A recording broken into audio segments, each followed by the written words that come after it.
Maraming salamat po sa iyo, Tekram, tapos sa pagbibigay ng mga alam mo na.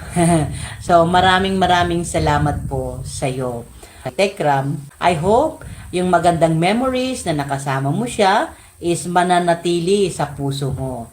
At sana rin is, ang tawag dito, nagkaroon ng magandang pag-uusap between the few. I hope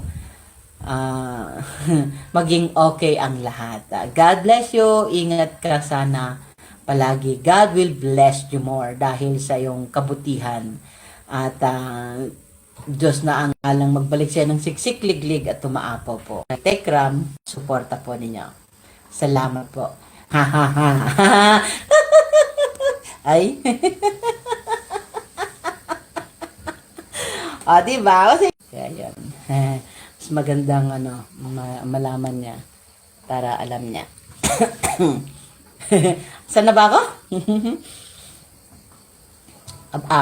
Hindi masama ang loob natin. Tuwang-tuwa pa tayo kapag totoong mabilhan niya ng lupa si Luisito Bondoc Jr. Kung ako naman yung mag-i-sponsor just in case,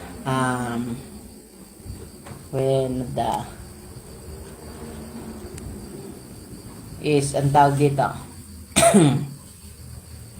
sa kanila, diba? Yung pinagsama-samang pagmamahal, yun kasi yung respeto at pagtitiwala. Okay? Yung respeto at pagtitiwala sa tawag dito. Nauna ka na agad. Yung respeto at pagtitiwala ninyo ay Tekram. Ay. Diba?